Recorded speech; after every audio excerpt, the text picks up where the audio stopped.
Hello, and thanks for joining us today for the Breit Cantor podcast. My name is Elliott Buckner. I'm a partner here at Breit Cantor, and I'm joined today with my fellow partner, Scott Bucci. Welcome, Scott. Thanks, Elliott. Wanted to have you come in today and talk a little bit about handling premises liability cases. Premises liability is something that we attorneys throw around and we know what it is. I'm not sure regular folks really understand when we say a premises liability case. What are we talking about? Really not that complicated. It's whenever anybody is injured on somebody else's property. It could be private property, it could be public property, it could be indoors, it could be outdoors. It's anytime anybody suffers an injury on somebody else's property. And I think people think, an injury on property, I think the classic example they think of is at the grocery store. They're walking down an aisle and somebody left a grape on the floor. I mean, is that an example of a premises liability case? Yeah, that's one example. That's one everybody thinks about. But premises liability is a lot broader than just that. You've got also falling merchandise cases. We represented a lot of folks that go into big box stores and things are stacked improperly and they fall on somebody. It also includes store security cases, such as a false imprisonment claim. So we've represented people who were suspected of shoplifting incorrectly, and the store has detained them and held them sometimes half hour, an hour without probable cause.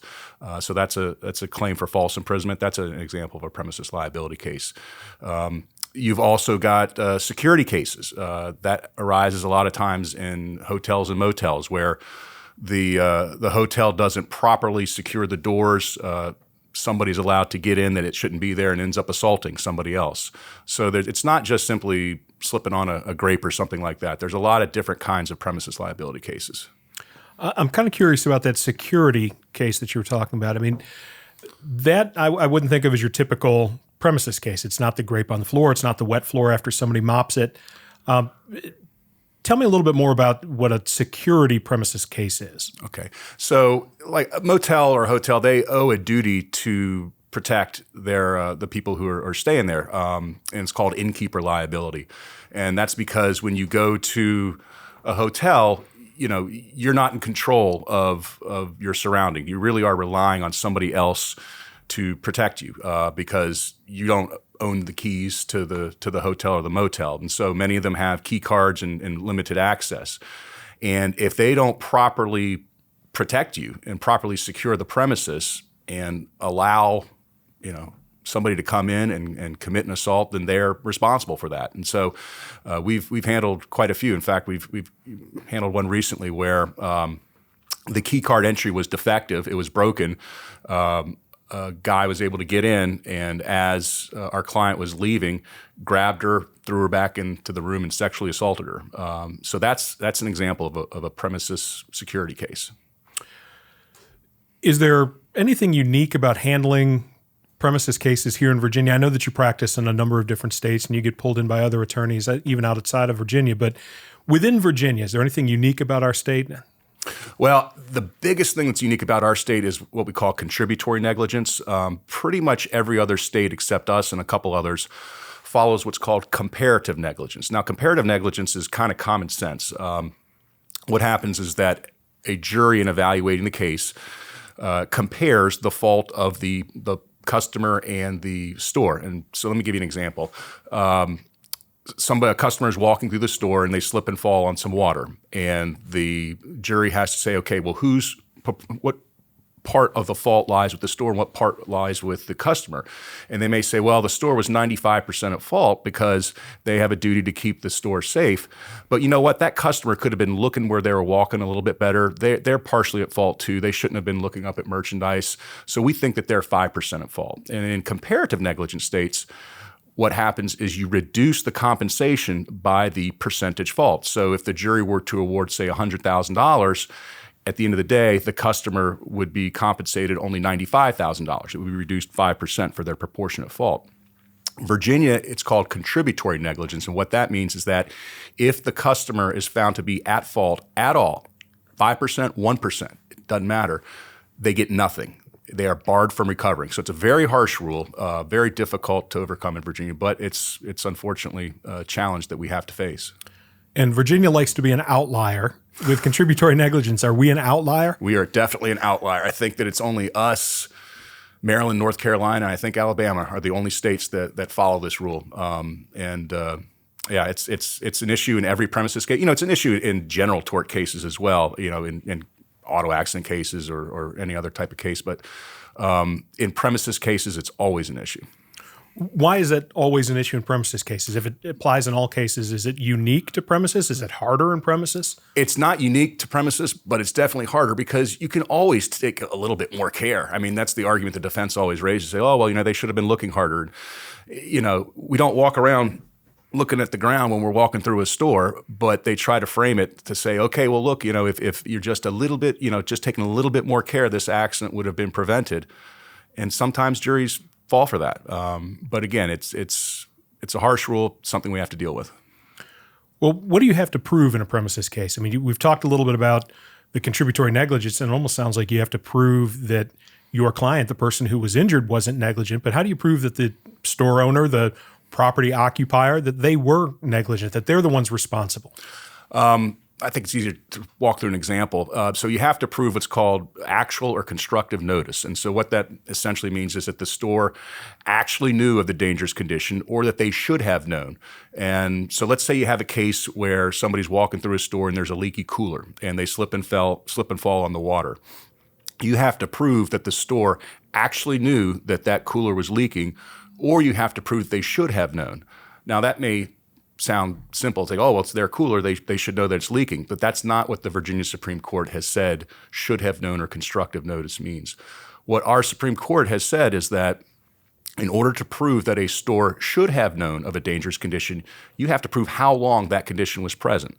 Because it's just as likely that condition arose moments before the accident happened as it is that it had been there long enough that the store should have found out about it. And so it's really a difficult burden to meet sometimes to show that how long something had been there. And there are different strategies that we use to try to get to that. But it's something that we have to deal with in every case as well as contrib. Well, how do you do that? How do you establish, we'll use your leaky cooler example. Right.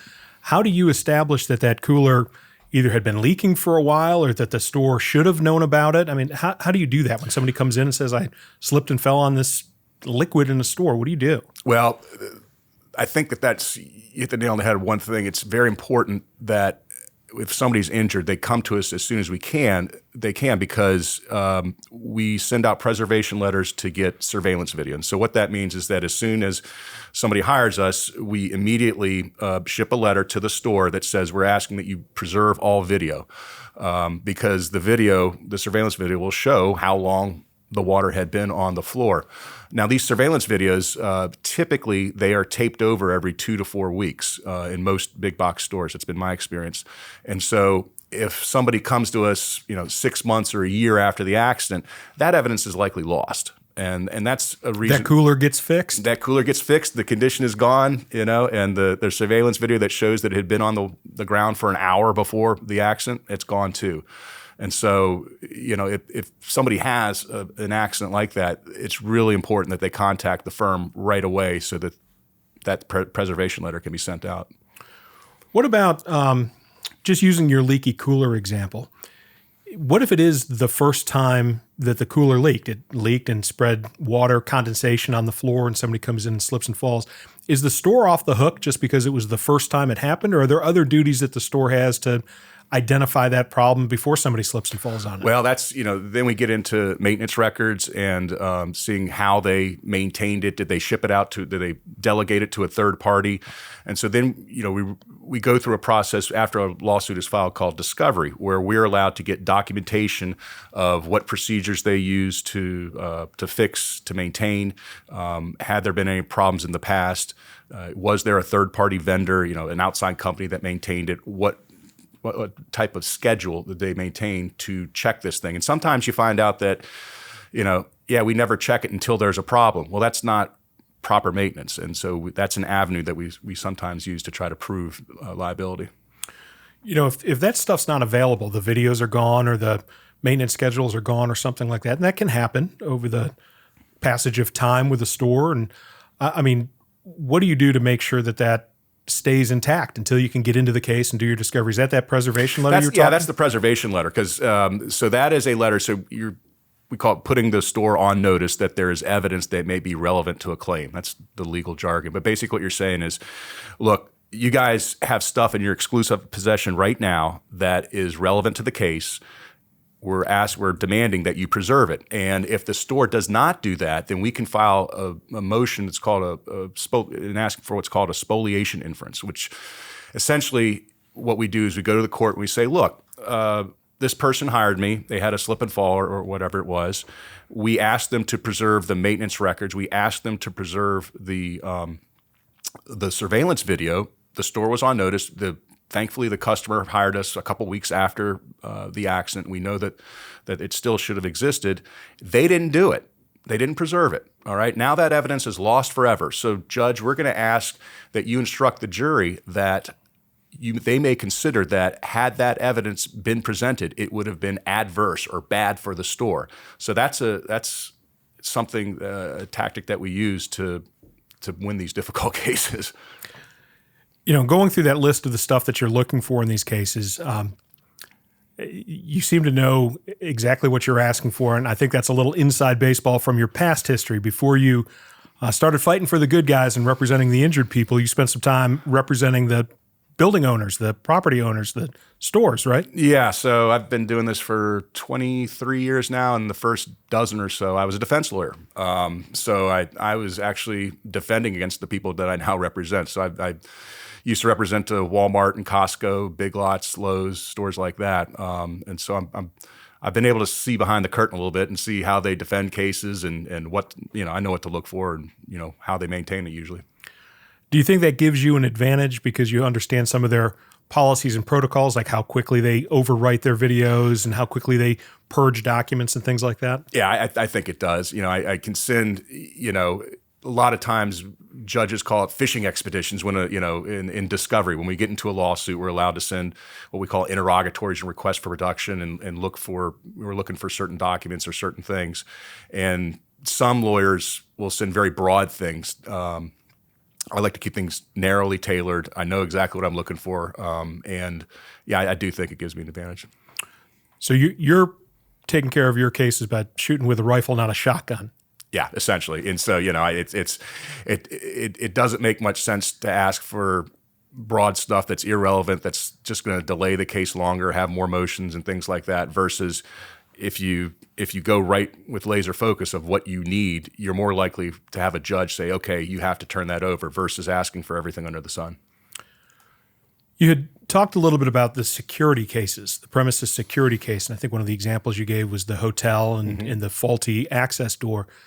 That's a little bit different than the leaky cooler or the mop water that was left on the floor or something like that.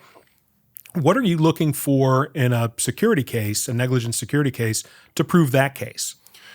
Well, I think there's really two kinds of security cases that I look at. One is what I talked about before, where you have the hotel that's not properly locking down the premises or providing access only to people who are staying at the hotel. Other types of security cases deal with actual hotel employees. And our firm, I'll give you an example. Our firm represented a lady who was sexually assaulted by a actual employee of the hotel.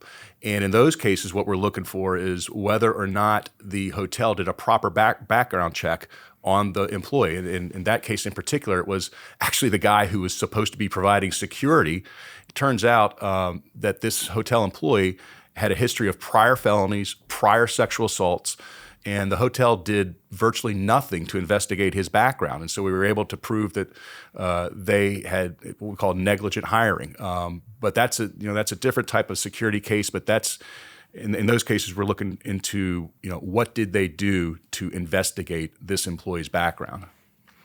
So in that type of a case, you're not necessarily proving that the hotel, or I guess it would apply to apartments and to condos and any place that people are living or staying where they're hiring security, but you're not necessarily proving that they knew that person would do that act on that particular day. You're really showing that they should have known based on his background. He just had no business being a security guard. That's right. And so you have to get into what their protocols are, what they did to investigate.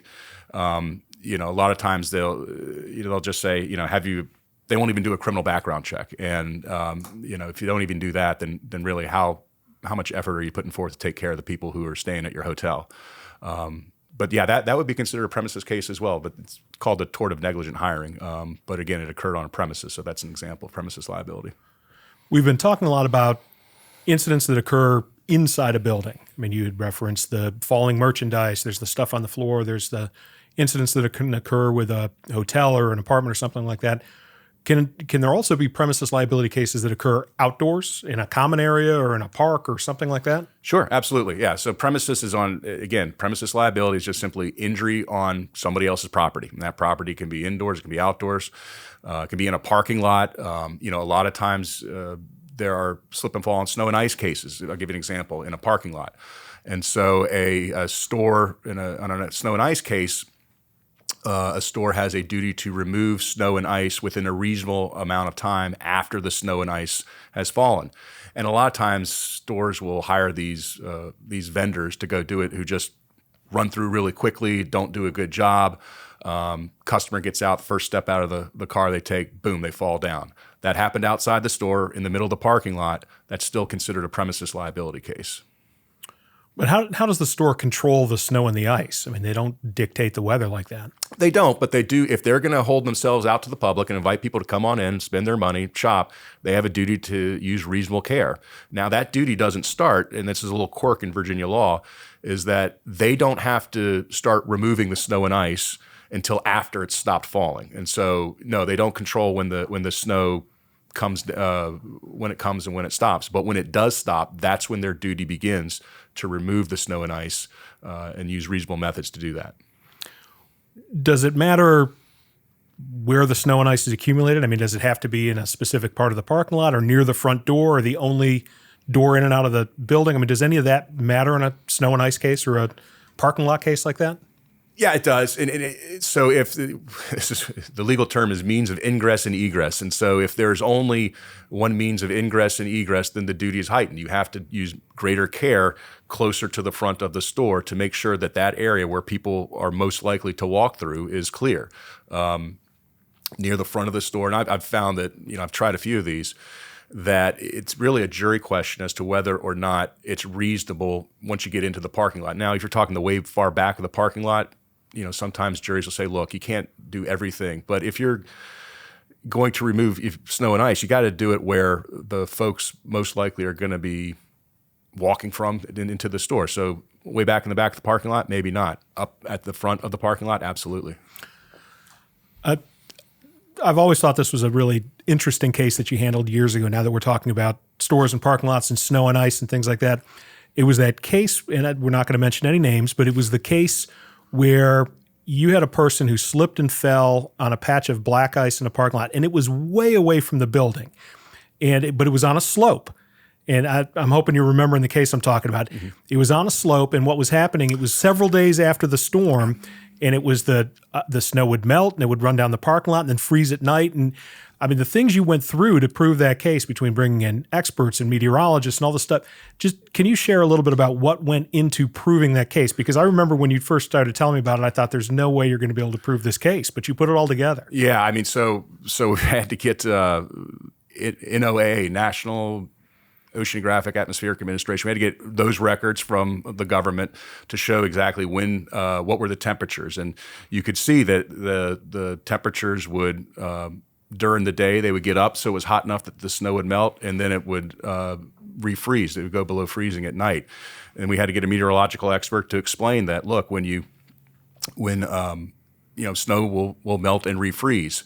What the store had done is they had simply plowed the snow into these gigantic piles right next to where all of the parking spaces were. And so predictably, the snow melted, refroze.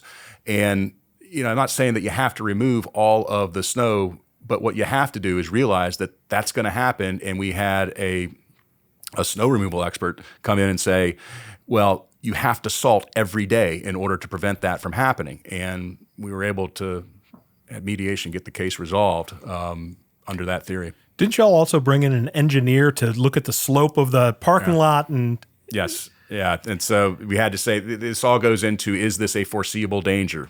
Is this something that should have been foreseen? So we had an engineer come in and say, here's the slope of the parking lot. The snow is located here. It likely, we had to prove that the black ice came from the melted snow. And so, yeah, we had to use an engineer as well. You have sort of developed a niche in premises liability cases over the years, from your work on behalf of the property owners when you were back in your black hat defense days to now you're representing the good guys, the injured people and their families. There's not really a lot of folks in Virginia who specialize in that area of the law. Why do you think that is? Because it's hard. These are hard cases. I'd say next to medical malpractice cases, they're probably some of the hardest cases to prove. And it takes a lot of time and effort to work them up the right way. Another big issue is that in most premises cases, you don't know in the beginning whether or not you're going to be able to prove liability. So I mentioned before how, we have to send preservation letters to preserve the surveillance records or the maintenance records. Well, the other side doesn't have to turn those over, and they never do before litigation occurs. And so when somebody comes in and says, hey, I've been injured, you don't know at that point if they got a case or not. And so a lot of lawyers look at that and say, well, maybe it'll end up being a case, maybe it won't. I'm not going to waste my time with it. But that's something that, with some work and you do have to file suit. And that's the other thing too, is that a lot of lawyers don't like to file suit. They like to bring a case in, settle it, and be done with it. And in premises cases, most of the time we have to file suit because that's the only way we can prove our case, because without those documents, without those records, without the information that's in the exclusive possession of the store or the premises owner, we just can't win. So it takes a lot of work. They're difficult cases, and not a lot of folks like to do them. All right, so I think I know your answer to this, but I'm going to ask it anyway. You've talked about the difficulty of the law, the difficulty of developing the facts, the challenges that it represents to the attorney handling these cases. So it sounds to me if somebody has a potential premises liability case, they've got to do two things. They've got to find an experienced lawyer who knows what to look for and what rocks to overturn, and they need to do it quickly. Yeah, I think that the speed is very important. This isn't like a car crash case. A car crash case, you're going to have a police officer come and make a report. You're going to have witnesses. Usually you'll have photographs from the shop. The evidence will be preserved in an auto accident case so that if they hire a lawyer a year down the road, it's always better to get the evidence early, but that evidence will still exist. Most of it will still exist. Not so in a premises case. A lot of the evidence that you need to prove a case is only going to exist for maybe a month after the accident. And if somebody's hurt and they don't hire an attorney within that month time frame, that evidence could be lost forever.